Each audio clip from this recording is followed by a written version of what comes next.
Hi everyone and welcome back to the channel. So in this short video I'd like to show you how you can quickly and easily mix up your wallpaper paste ready for doing a spot of wallpapering. So if you're new to wallpapering and you haven't done it before, this is the video for you. This is how you can quickly and easily just get the mix prepared and ready to go to start wallpapering. To begin to mix up some wallpaper paste ready for doing a bit of wallpapering, you're going to need to buy some wallpaper paste. This one I have here is 151 wallpaper paste. Doesn't really matter which type, I don't think. In general there are certain brands that are stronger, or say they are stronger than others. I'm not sure about all the different types, I'm just sure about like the general way of doing it. And generally you pick up a pack of wallpaper paste like this. It says for all weights and types of wallpaper. So general, hangs up to 10 rolls. This is a 200 gram bag, so you get quite a lot in a bag. And it goes quite a long way, lasts a long time. 10 rolls is quite a lot of wallpaper. And it says here, easy to use, quick mix in 3 minutes, new super strong formula. So get yourself a pack of wallpaper paste.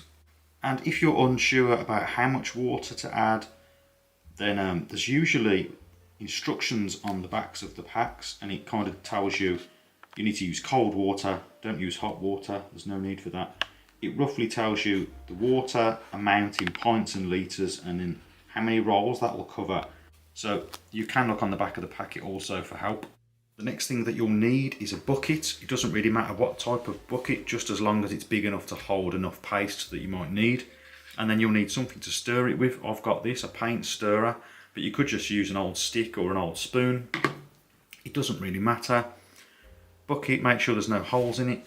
And you'll also need a wallpaper paste brush, and I would recommend getting one with a little hook on it like this, so that you can hook it on the bucket in between hanging rolls, and that ensures that it doesn't drop inside the bucket. If you just put it down inside the bucket, it can get all over the handle and become quite messy, so that's useful to have. I've added the amount of water that I think I will need, and now I'm going to add the paste to the mix. I've already added a bit, but I'm going to add some more. So you want to do this gradually, add some, and then just start to stir. And as I say, just bear in mind that it will continue to expand for a few minutes, so don't be too quick before you add more.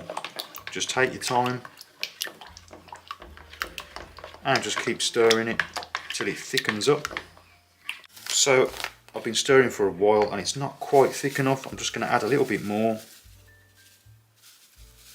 And if you do add too much and it becomes too thick, you can just add a little bit more water to it to thin it out again.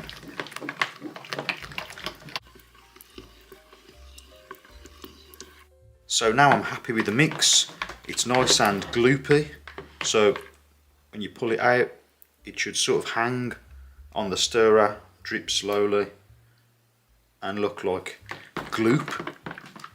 Thick but not too thick, still spreadable. That's now ready.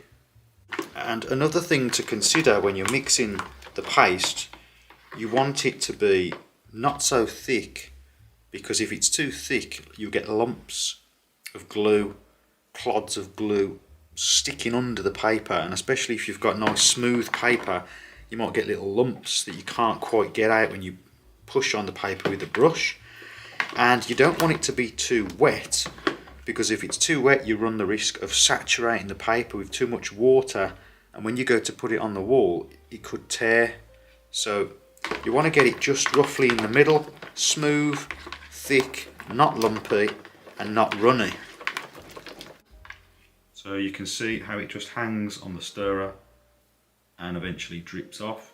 That is a nice smooth creamy mix now, and that's ready to use. Okay, so that's about it for this video then. If you did find this video useful, please remember to like and also consider subscribing for more DIY related videos. And as always, thank you very much for watching, and I'll see you next time.